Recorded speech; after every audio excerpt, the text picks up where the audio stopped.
está no ar o programa Trajetórias. E hoje nós trazemos mais uma edição especial com personagens que fizeram a história política de Porto Alegre. O nosso convidado de hoje milita nos movimentos de esquerda desde a década de 60.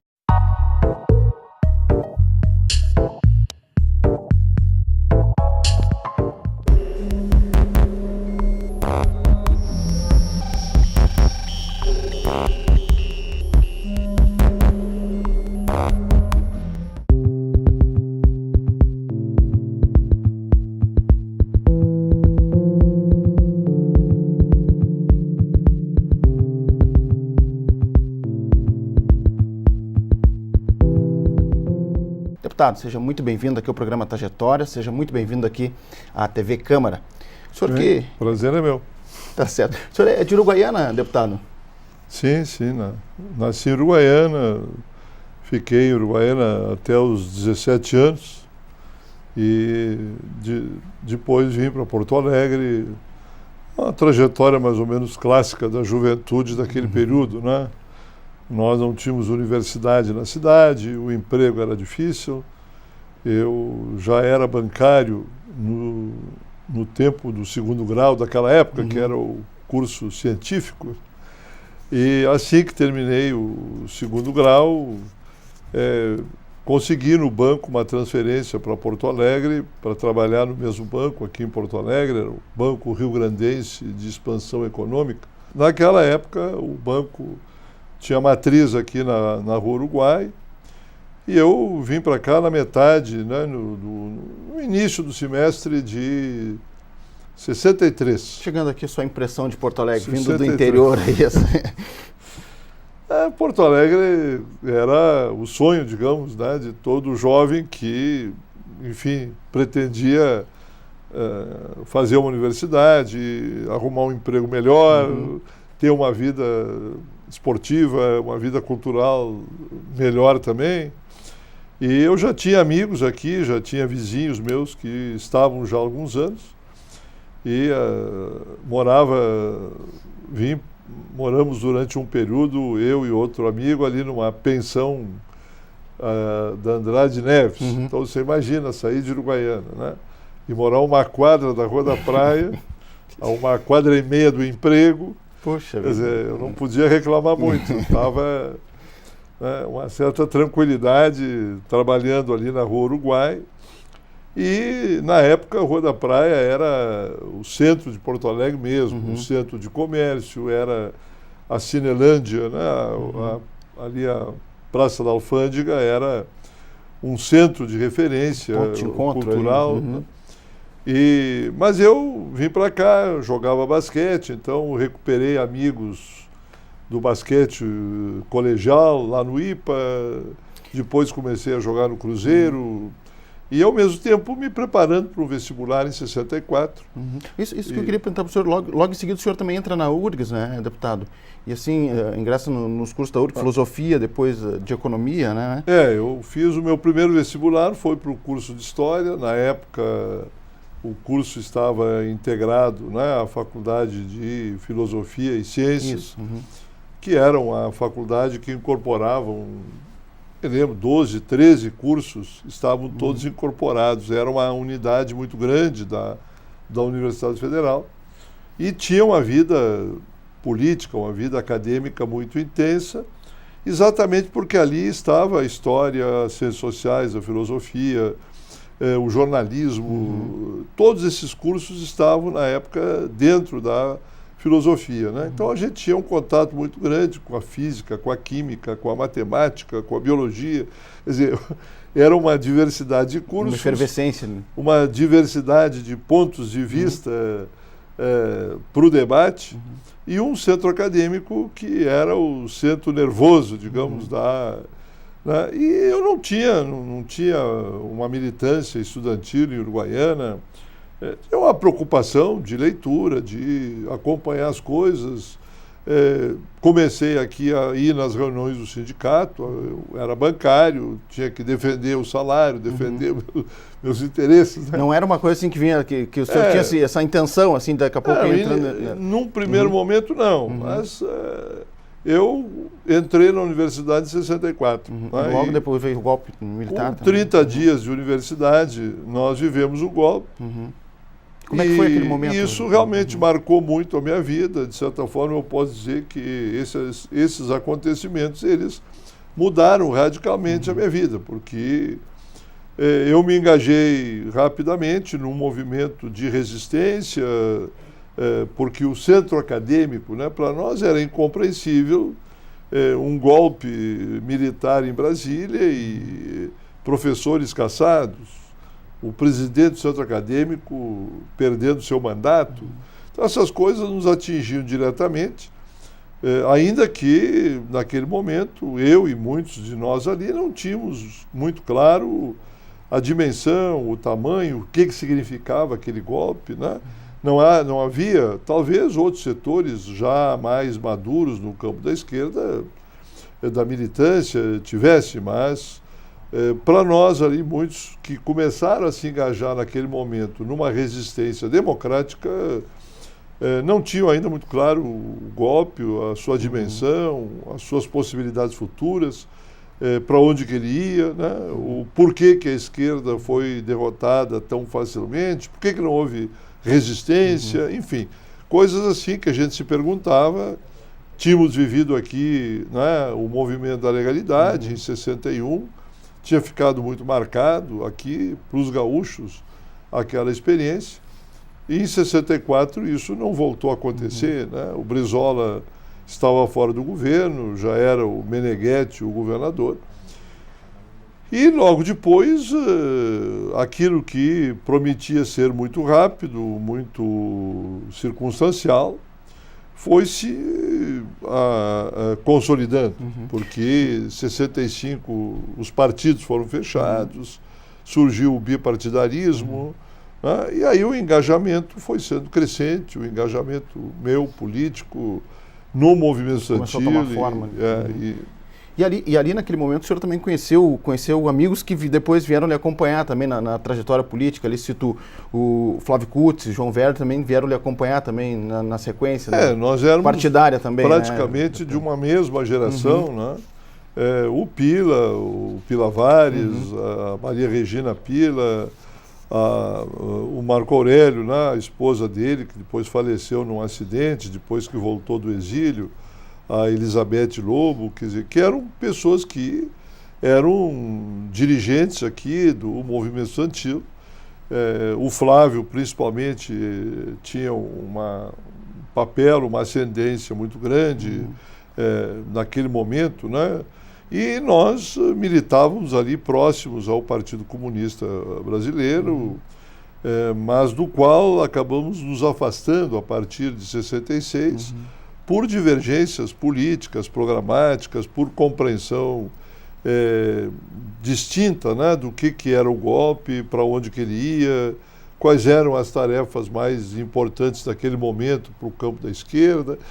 E isso nos levou a, mesmo proibido, nós passamos a ter vida orgânica, clandestina, discreta, procurando atuar dentro de centros acadêmicos, em sindicatos, mas buscando compor uma nova visão, um novo campo político naquele momento, que era muito difícil, porque a repressão vinha aumentando, né? A resistência popular diminuindo, porque o golpe, ele, a partir de 67, ele conseguiu adesão de setores de classe média, né? E em 68, com o ato institucional número 5, aí a repressão muito mais forte, né? Tomou outro caráter, uma qualidade muito mais brutal, né? Muito mais rigorosa, e muita gente foi arrefecendo o seu ânimo de... Nem todos estavam dispostos a uma resistência que envolvia perder emprego, perder direitos adquiridos, perder emprego de concurso público, essas coisas que acabaram acontecendo também comigo e com outras pessoas na época, né? O senhor acha, deputado, que há como fazer um comparativo da militância da juventude daquela época com a militância de hoje em dia? Há um fio condutor nesse processo? Há uma pesagem assim, que se possa fazer uma certa comparação? Como é que o senhor vê isso? Eu acho que alguns elementos, eles são semelhantes, digamos, né? A juventude, porque tem uma juventude que não está na universidade, né? Mas a juventude secundarista, a juventude universitária, ela continua tendo demandas, reivindicações de melhoria de cursos, de mais vagas, de aumento de recursos para a universidade, que eram muito parecidas com as nossas reivindicações, né? Uma maior participação dos estudantes da gestão da universidade, essas coisas eram. Agora, o clima externo à universidade era bastante diferente, porque hoje, né, você vive num país que tem uma Constituição, tem uma democracia consolidada, tem o direito à liberdade de organização para qualquer partido político, para qualquer entidade, né, uma total e absoluta liberdade de organização, de crença religiosa. Naquele momento, não. Naquele momento, ou você se enquadrava, né, no regime ditatorial, aceitando aquele jogo bipartidário consentido pelo regime que era a Arena e o MDB, ou você tinha que ir para o que a ditadura chamava da subversão, né? da subversão, de pessoas que estavam contra a ordem, né? E claro que isso sempre exige um grau de consciência, um grau de maturidade, um grau de compreensão bem maior das coisas, né? Mas foi uma experiência riquíssima, eu não me arrependo, acho que vivi esse período intensamente, fizemos a experiência de construção partidária diferente, clandestina, vivemos experiências de movimentos de massas, eu fui presidente do DCE, no fatídico ano de 68, 69, né? O que mais lhe marcou, deputado, nesse momento de clandestinidade, aí, nesse processo todo, o que mais ficou para o senhor até hoje, assim, que o senhor olha para trás e vem? Eu acho que, de um lado, digamos, o rigor, né, de um regime militar, porque nesse período, eu não me permitiram, apesar de concursado, aprovado, trabalhar na Petrobras por perseguição política. Eu era funcionário do quadro de carreira, depois do banco eu fiz concurso, entrei aqui no Instituto de Previdência do Estado, né? Trabalhei todo o ano de 67. As condições de trabalho, a perseguição, né, o controle, te destacarem para funções completamente burocráticas e você sabendo que poderia estar fazendo outra coisa melhor e não fazia pela repressão. Então essas coisas marcaram muito, né? Me marcaram muito. Agora, por outro lado, a vida coletiva, mesmo clandestina, semiclandestina, a solidariedade, né? A amizade, o conhecimento profundo que a gente adquire das pessoas quando vive situações como essa, foi também de uma riqueza muito intensa, né? E, bem, não é coincidência que a gente guarda essas relações de amizade até hoje. Infelizmente, algumas pessoas já faleceram, outras morreram por perseguição, por crimes que a ditadura cometeu. Eu fui preso logo depois, né? Tive processo, fiquei preso 71, 72, só pude começar a reconstituir realmente a minha vida de implantação social na cidade a partir de 73, quando consegui reingresso na universidade, consegui terminar um curso universitário, né? E aí passei a viver mesmo como professor, dando aula em cursinho, E a partir de um mestrado em Campinas, comecei a trabalhar na Unicinos. Esse processo de docência, deputado, como é que isso lhe ajudou na sua formação política também, né? Enfim. Olha, no caso era uma escolha, né? Eu tinha optado primeiro pela história, depois com essa história do banco, pensando em, digamos, em permanecer no banco, ou esse concurso que eu havia feito para a Petrobras, me pareceu que era mais importante ir para a economia. Aí eu fiz um outro vestibular, tranquei, parei durante um tempo, só que depois eu tive que sair forçado de Porto Alegre pela perseguição, depois que terminou meu mandato no DCE, né? A repressão era muito forte, o meu apartamento foi invadido pela polícia política, né? Levaram livros, levaram coisas absurdas, assim, do ponto de vista de algum processo, né? De que era delito você ter livros de economia, livros de história do Brasil, de história, enfim. Bem, nesse período eu fui conseguindo me recompor a partir de 73 aqui, tive esse período acadêmico e me dediquei mais à área da ciência política mesmo, que é o meu mestrado. Trabalhei 15, 16 anos na Unicinos como professor nessa área de ciência política e esse período coincidiu com a luta pela anistia, a luta, né, pela reorganização partidária, a luta pela volta dos exilados com a anistia, das eleições diretas, e eu acabei virando um dos fundadores do PT, né, junto com o Olívio, com o Clóvis Guenfrites, com o Paulo de Tarso, com um conjunto de companheiros e companheiras aqui do Rio Grande do Sul que estavam juntos nesse projeto que começou a se organizar a partir de 79, 78, 79. Nós começamos já no chamado Movimento Pró-PT, que só nasceu mesmo no Rio Grande do Sul em outubro de 79, um pouquinho antes da fundação em São Paulo. Nós já aqui em outubro de 79 organizamos já uma primeira diretoria eleita, né?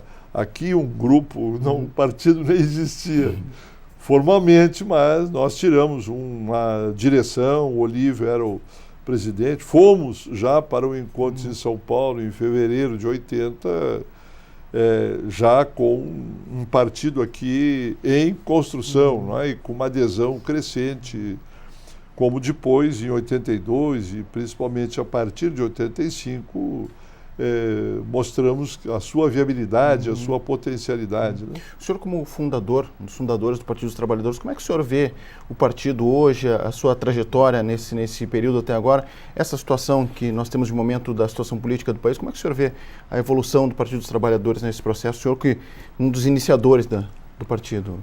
Eu acho que se nós olharmos, né, para os demais países e estudarmos esse processo, nós vamos ver que os partidos políticos, assim como as pessoas, né, são seres orgânicos, vivos, e eles às vezes envelhecem, às vezes podem sofrer processos de doenças, às vezes degeneram, né, às vezes se criam antídotos para se precaver disto. Bem, nós, como partido, mostramos não só a importância, a sua viabilidade, chegamos em pouquíssimo tempo à presidência da República, até a maior bancada federal. Portanto, nesse aspecto, acho que o partido não só é necessário, como teve um grande sucesso, porque ele cresceu muito rapidamente pela sua estrutura, pela sua dinâmica nacional.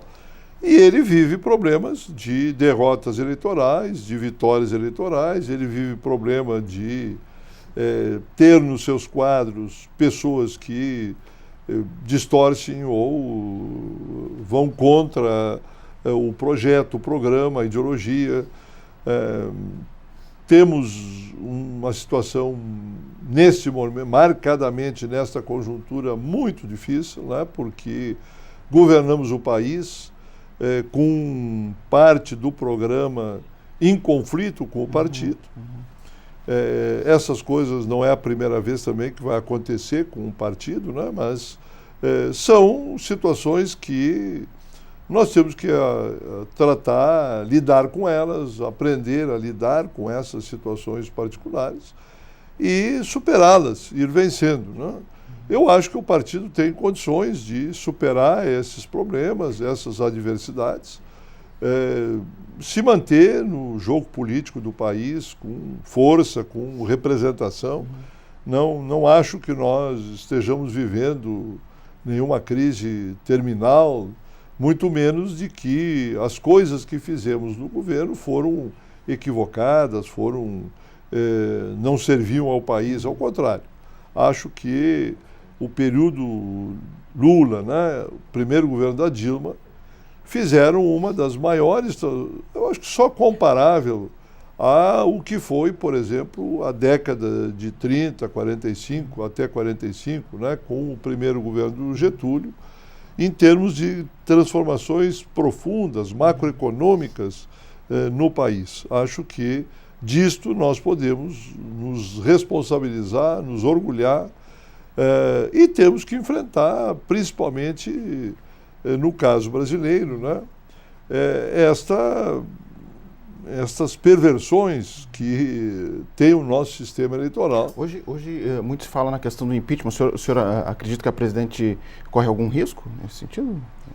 Não, eu não vejo nenhuma, a não ser que se crie um casuísmo, né, se invente alguma coisa. Agora, do ponto de vista legal, do ponto de vista do que está na Constituição, não há nenhuma viabilidade, nenhuma possibilidade, a não ser por um golpe no Congresso, mas mesmo assim, eu acho que a postura agora tomada pelo Supremo, né, impedindo que isto fique a cargo exclusivo de quem eventualmente, ocasionalmente, está na presidência da Câmara, eu acho que o Supremo interpreta corretamente a Constituição, que diz que, mesmo este processo, ele deve ter a fundamentação jurídica, ele deve ter uma fundamentação e um aval, né, no caso do Judiciário, para que isso prossiga. Eu acho isso importantíssimo porque esta legislação que rege os pedidos de impedimento já tem causado muito estrago no Brasil. Muitos prefeitos, aqui mesmo no Rio Grande do Sul, o nosso partido viveu situações como aqui ao lado, Gravataí, né, onde uma maioria eventual na Câmara de Vereadores, eventual, porque a unidade entre eles não durou um mês, se uniram para derrubar uma prefeita, sem nenhuma base, sem nenhuma sustentação de legalidade. Então, esta interpretação que o Supremo dá agora, me parece que ela vai passar a ter uma nova jurisprudência, uma nova compreensão, exigindo dos poderes legislativos que não basta a vontade de tirar o prefeito ou de cassar. Tem que efetivamente ter uma sustentação, uma base prévia, né, de tipologia de crime de responsabilidade, né, que passe efetivamente por um processo judicial para que venha a ser o objeto de uma cassação de mandato. Eu não acredito, acho que esta crise ela é passageira.